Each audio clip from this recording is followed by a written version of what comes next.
I didn't realize things were this bad between Jess Hilarious and Loren Lorosa at the Breakfast Club. Now, I heard the Corey Holcomb video, and I didn't think nothing of it. I just thought it was just two comedians who had beef with each other. Corey Holcomb has a habit of calling out comedians and people that he has issue with. If it wasn't Jess, it was Kendra G before that. Again, didn't think nothing of it. They respond, sometimes they don't respond, but it appears what Corey said really struck a chord between Loren and Jess. And let's go ahead and see how this started with Corey Holcomb's video, the original one. Then after that, we're going to go over Jess's live that everybody is talking about right now. And then we're going to wrap it up with the Breakfast Club interview itself between all four of them and see how the reactions are. Yeah. Well, this is what happened at the Breakfast Club. She took that job. She got that job because I think she had a social media presence. I can't imagine why else. Yeah, that's why. Yeah. So she got that job. And I always said she wasn't talented. She got the job and got knocked up shortly afterwards. Now, I can't say that Jess Hilarious is talented or not. I'm not familiar with her content. I would imagine, like most female comedians, her comedy is more geared towards a female or feminine experience, something I really can't relate to. So I don't really know too much about that. However, I will say this. If you did get your dream job, because I do remember whenever Jess originally campaigned to be on the Breakfast Club, and she initially lied about getting a job to help manifest her getting into that position, getting pregnant shortly after that is kind of a red flag. I know that's not a popular opinion to hear, but it really is. When you get pregnant, it's shortly right after you get a job, and then your replacement does a great job on top of that, it's going to make your position feel like, why are you there? And the worst thing in the world happened. They brought in somebody who was talented. Who they bring in? Homegirl from she used to be on TMZ. Yeah. Oh. She has experience with doing that. When she talks, her voice, I don't know her name. Yeah. The girl who is Loren. That girl know what she doing. She knows how to fit in with Charlemagne and the other guy, DJ Envy. It's like it's seamless when she there. Right. It's the talent. The talent shows out, and then Les Hilarious ain't even reading right. Now, I will say this. A lot of people did have criticism about Jess Hilarious reading. And even I had criticism about that initially. Well, let me take that back. At first, I was having a mindset of, okay, she's pretty much new to this. Let's give her a few months to iron it out and get used to it. Because I'm not sure how the Breakfast Club format works. So they have scripts on it beforehand. They have to read over and then go over the topics. Or is all this like breaking news live right there? You got to read off a teleprompter or a computer screen in this sense right in front of them. I don't know. I would think that they would have a script, or she would know what she would have to read ahead of time that she could go over and practice and then present the news. I don't know how the format was, but that was a big criticism of hers. And then when Loren did get on there, a lot of people did like how Loren was very fluent with her reading and expression and how analytic she was of her stuff. Compared to Jess, she had trouble getting through the story. So even though that criticism is harsh with the words he's saying, it is true. And a lot of people had that same sentiment. I'm like, and now she had a job where all she had to do was deliver the news. She had a segment. Yeah. On the Breakfast Club. The other girl who has experience and talent at this job took her segment. Right. Not because she tried to, it's just you saw somebody who's talented. And then you see, read that, Les Hilarious. And she stood in for her when she took off maternity leave. When she stood in for... Les Hilarious, you should have had your baby on camera at the Breakfast Club. He's so stupid. Because they brought in somebody who is talented. And you could say I'm dissing, because that's what you're going to do. You're going to act like I'm hating. I'm not hating. You don't got the it. Your segment could have been good if you knew how to deliver it. Now, I will say this. luck favors the prepared, and same thing with practice too. And I say that because I don't think Jess didn't find her niche. She was trying to copy Angela Yee for the most part, trying to deliver it like she did. That isn't Jess's thing. I'm not that familiar with Jess, and truthfully, if I'm being honest with you, I really didn't know what she looked like. Because whenever I did hear the Breakfast Club, the camera wasn't too zoomed in on her for the most part. And the pictures and stuff I memorized from her before, I remember her talking about how she put rice water in her hair to help grow her hair back and things like that. So it wasn't something I just kind of stared at her to know what she looked like, right? And I don't even know why I brought that up. I think I was going somewhere that, but I lost my track of thought. Anyways, so back to the whole entire topic when it comes to this. She has a natural flow about her from the videos I saw. Like when I watched her Instagram clips, when I watched some of her YouTube clips and things like that, when I was doing research on her, it seems like she's better suited when she's off script, when she's just going off the cuff. Her having like a script in front of her is not her strong suit. And that's why I'm just like, okay, maybe if she would have had something, the news or what she was supposed to read in front of her, that she could have done her own interpretation of it and just had key notes there. But she didn't find that flow or rhythm yet. And when she was starting to get better, she went on maternity leave. And here we are now. Right? But now they got somebody doing your segment better than you, and it's just flawless. It's effortless. And the girl tried to be your friend, and everybody could see you ain't trying to be her friend. So I want to say to old girl Loren, I hope that you get the job, and I hope Les Hilarious has to open up a OnlyFans with that bionic ass body that she bought through robbing the people, perpetrating talent. Cause I want to see you doing bad, cause I ain't gonna even lie, Les. Just leave it at that. So, it's really hard when somebody you don't like and you don't respect says something about you that's true, and especially when he delivers in a way that's very harsh. Now, again, I'm not making excuses for Jess. I actually went into her and Charlamagne and DJ Envy whenever they went into the boy DJ who had brain cancer, had like 12 or 13 surgeries, and I was talking about his hair and things like that.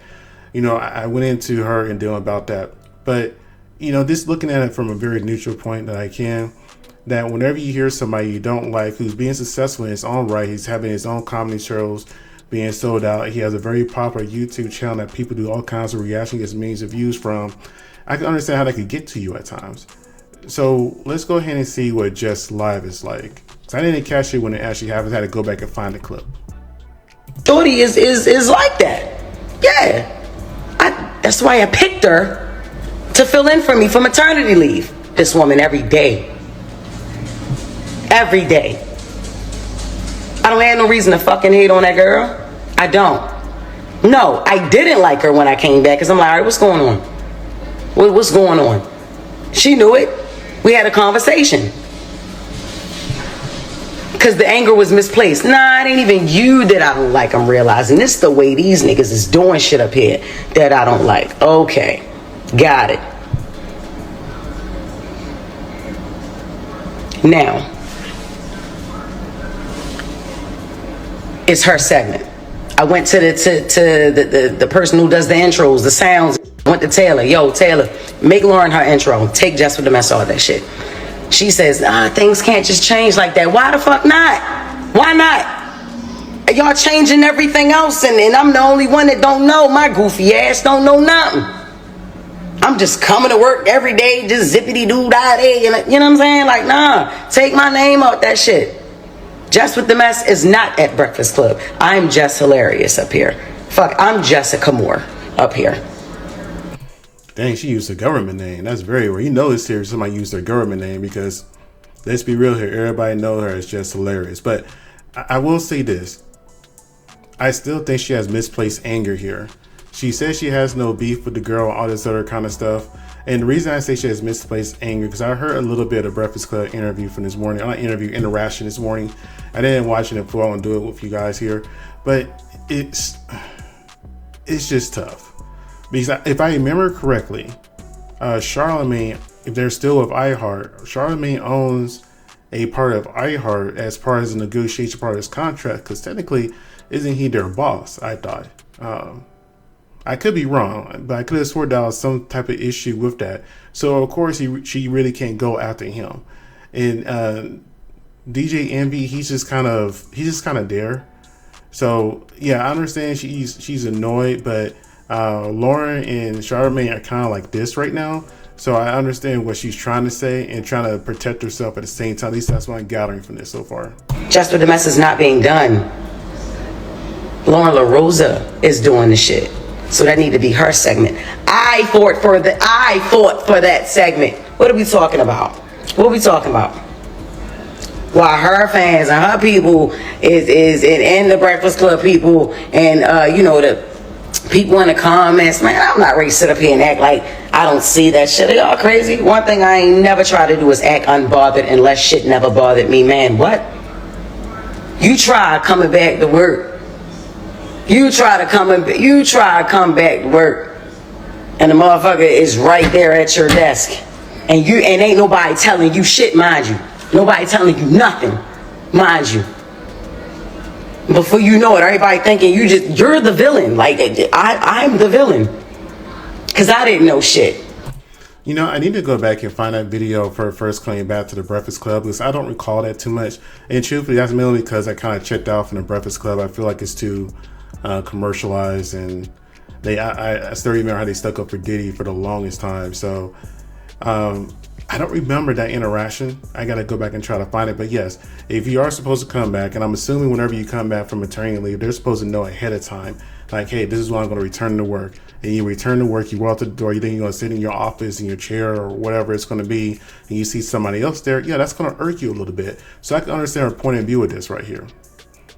However, was it addressed in that moment on air? That's why I had to go back and watch that video, because she didn't address it and just held it in. That's kind of her own fault too.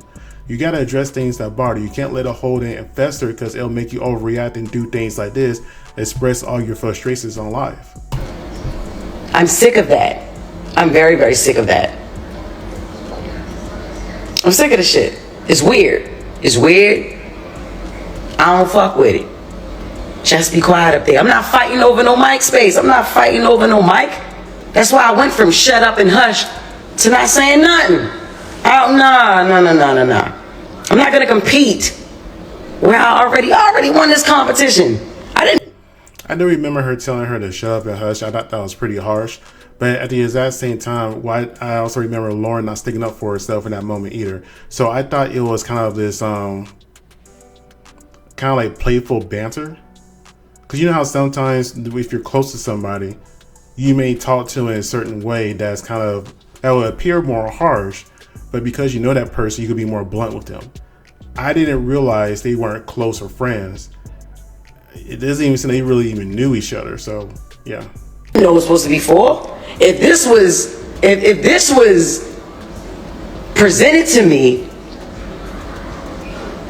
prior to hire, then I wouldn't have been so shocked. Like, oh shit, all right, cool. So when we bringing in the fourth person, shit, that's what's up, cool. It's only time for that segment. You know what I'm saying? We had a meeting today to restructure the show and shit like that.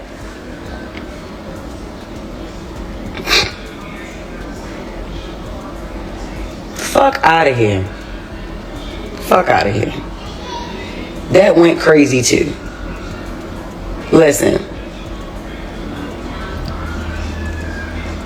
It's a lot of shit. It's a lot of things that I deal with. I ain't expecting not one motherfucker to feel sorry for me, because that's not what I'm looking for. I don't care. And I haven't said a motherfucking thing at all. She says that, but now she's coming out here after the whole entire Corey Holcomb thing. And when you think about it for a minute, if you had a very popular platform, and people and not this, it's not just on YouTube, it's on the radio, it's even on Tubi now. News stations use the clips. People gonna make commentaries all over the place, and you can't help but to read the comments. And I can see how that can eat away at your confidence and your mental at times. At all. I haven't said anything. This is the crazy thing, yo. I'm gonna let y'all know this. The craziest shit is, right? I wanted Breakfast Club so bad. I wanted it. I grew up on the show. The fuck? Like, what? Hall of Fame show? What are we talking about? Syndicated radio? This ain't my first time doing radio, but I'm just saying, like, this is the biggest fucking show culturally. You know what I'm saying? I was eating that shit up the whole year I co-hosted, eating that shit up until I had to leave. You know what I'm saying? Like, I had a baby. In this industry, what I'm doing ain't no right time to have a baby, so you have them when you have them. I don't regret when I got pregnant. I don't. I got pregnant on fucking purpose. You see, maybe that's something you shouldn't have admitted on this live. I understand you're emotional and being raw, but come on, man. Or come on, woman. Let's be real here.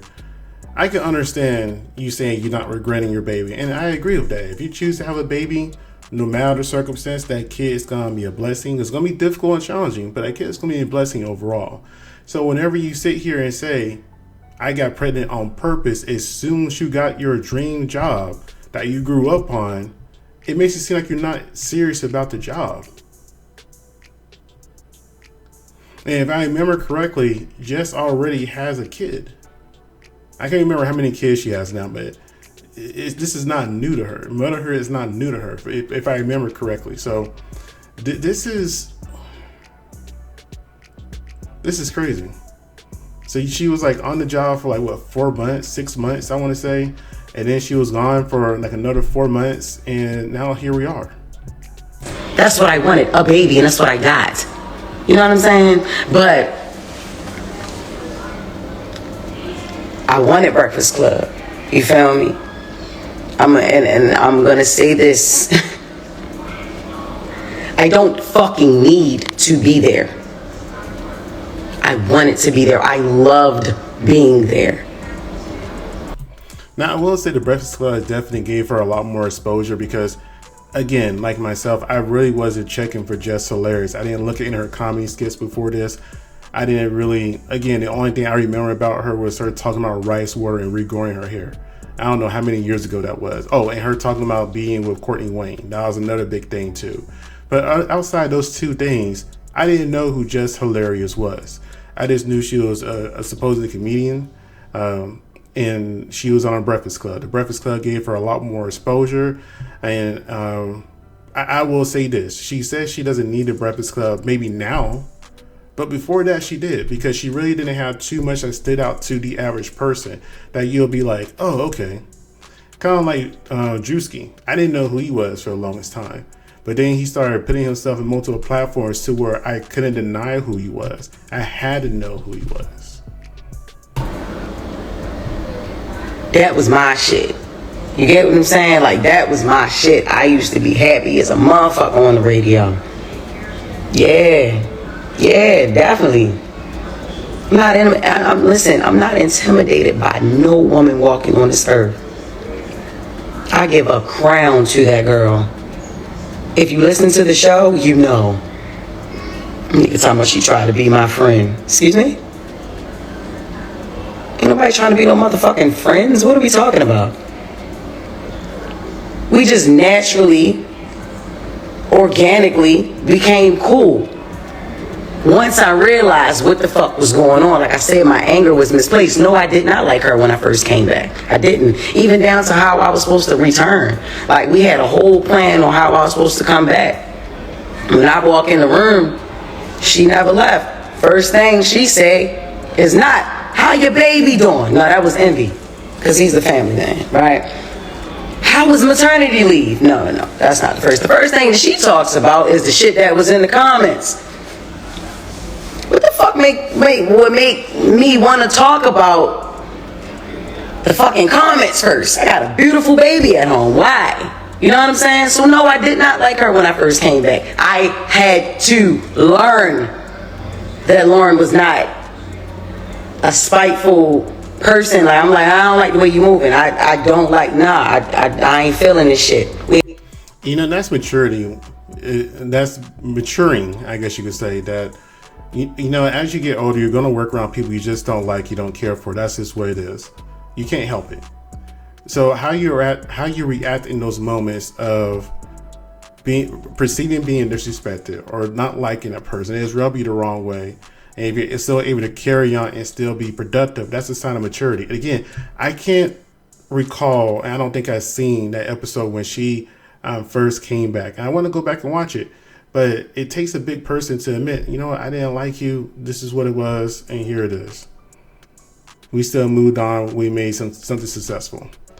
And another thing, I've been noticing that whenever I did hear the Breakfast Club from time to time after she came back, they'll say, "Oh, Jess is on tour. Jess is gone.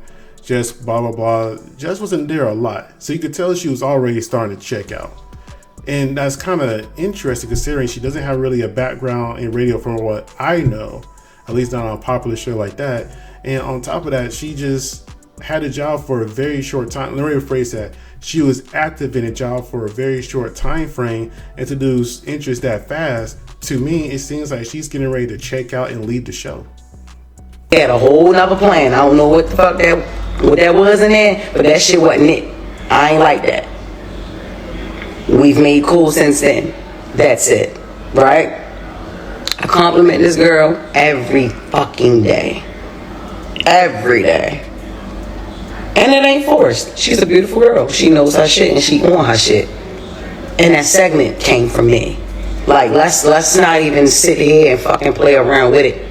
Like, it's the crazy thing. This is another crazy thing. We supposed to be a team up that bitch. Not one person comes to my defense at all. Like, when I'm like, not one motherfucker ever with this online shit. Like, why the fuck should we have to keep playing it? Man, listen, I know one thing. Angela Yee ain't that motherfucking crazy.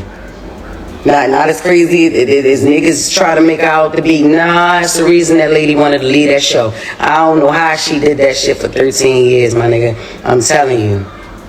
I don't give a fuck. Y'all already know what's up with me. I feel played with. I'ma play with niggas. Like, that's just like, come on. I've been quiet a lot. If Jess Hilarious is quiet, it's a motherfucking reason. I always got my motherfucking mouth open. All the time. Whether it's something y'all want to hear or it's something that y'all ain't gonna want to hear. I ain't got time. I ain't got time. Didn't go live to talk about that retired ass nigga.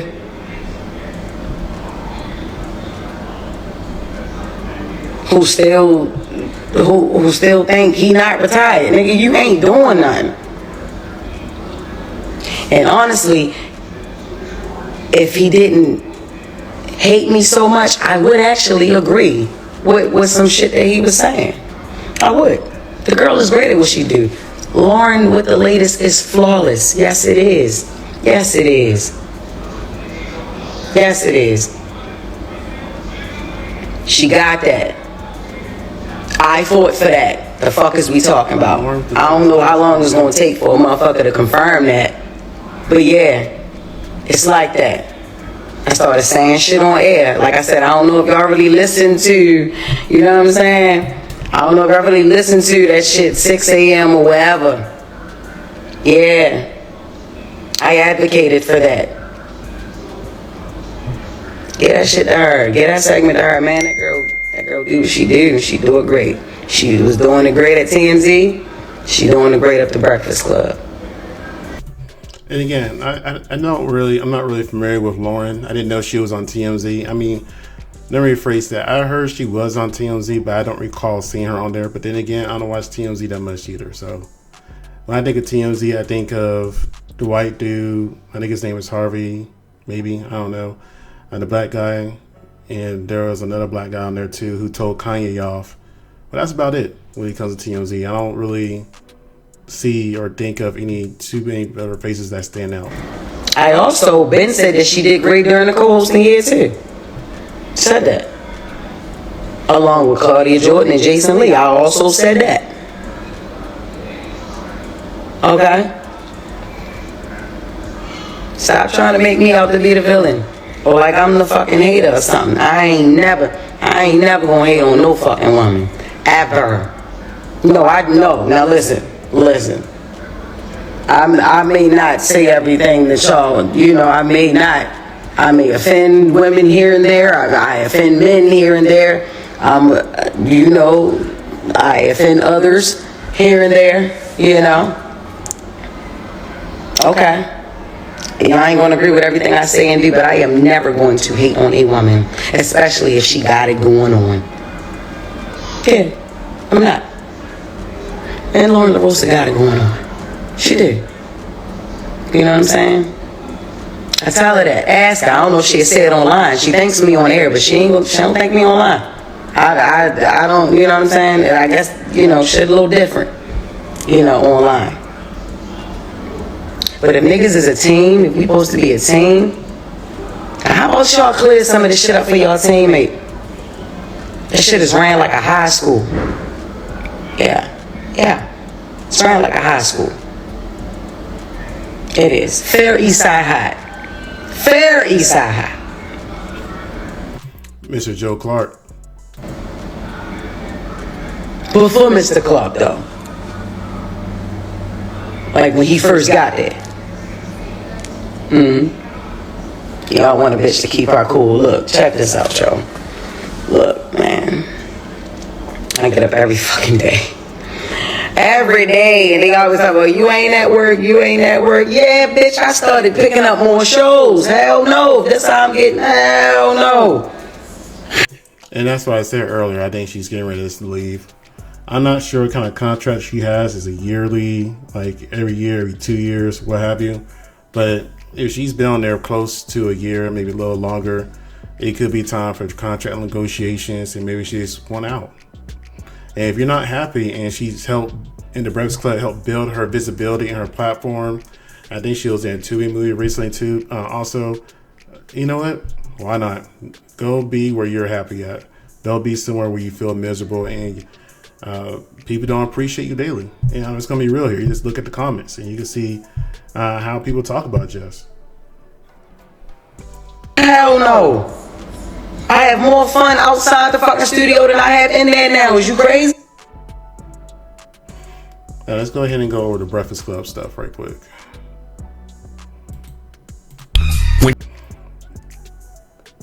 Would you really call somebody that you have an issue with? Let's say if you're working with somebody all day and you can't stand that person, why would you want to call them? I know I wouldn't.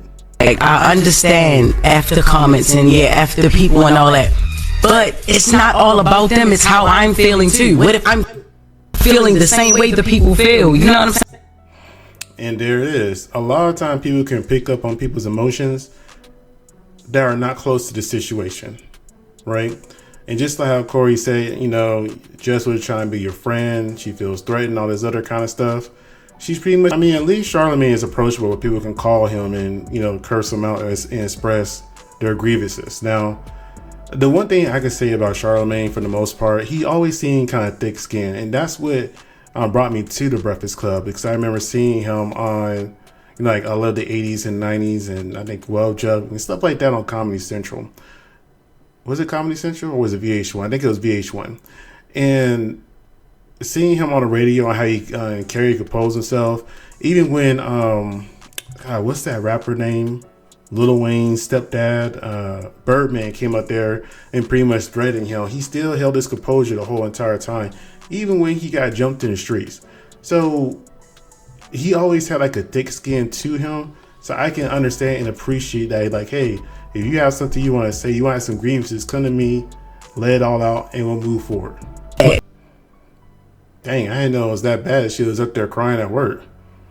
And, I kind of feel like this should be a behind-the-scenes conversation, not a conversation for everybody to see, for the world. I feel like this should be in like a conference room, and they're trying to air out everything at a round table or oval table or whatever table they have in there. But yeah, if she's up there crying, then I can understand why Jess has not been showing up and she's been focusing more on her comedy tours. And I actually found a video of her promoting her next comedy tour, I think in Cincinnati. I played that too at the end while she was at the Breakfast Club. I don't know if it was before or after this interaction though. I mean, okay, here's the thing. Women have an issue. I won't say women have an issue. Women tend to get what they want more through their emotions and tears. So if you see a woman cry a lot, it could be seen as her crying wolf at times. There's a reason why, you know, women tears are considered dangerous at times.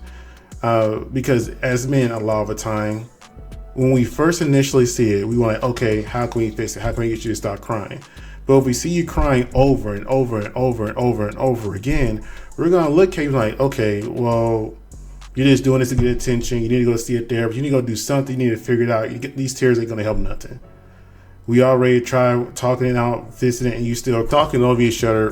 It's going to be one of those things when you see like podcasts. A lot of podcasts. I watch more podcasts than radio shows, but it's one of those things you want to get your point across, especially when you're passionate about something.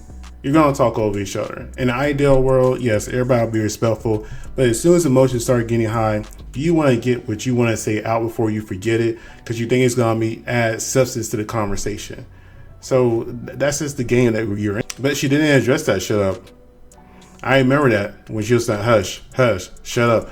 And she didn't say it loud. But again, in my mind back then, I was thinking, okay, maybe they're just friends, and that's just how they talk to each other. Because you talk to your friends outside of your workplace very blunt and direct sometimes.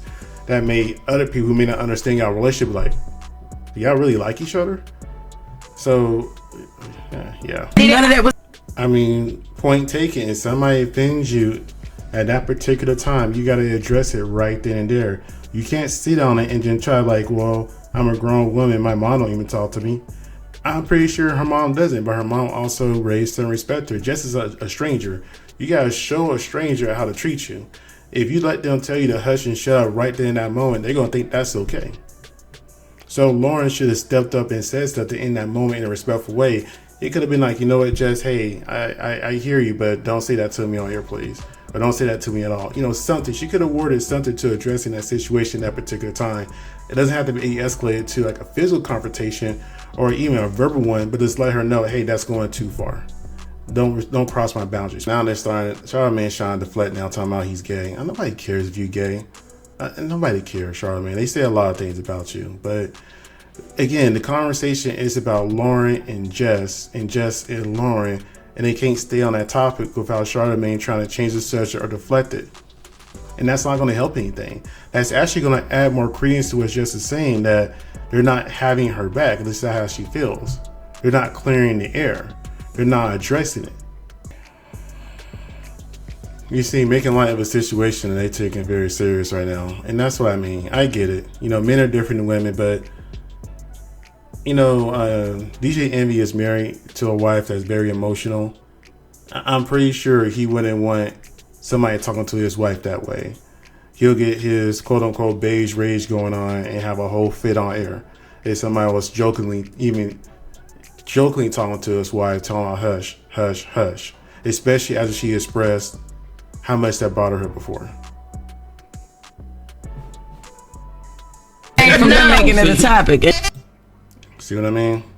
The man just can't be serious. All right, yeah, it's cool. Good song, Brad. Finally, some production up here.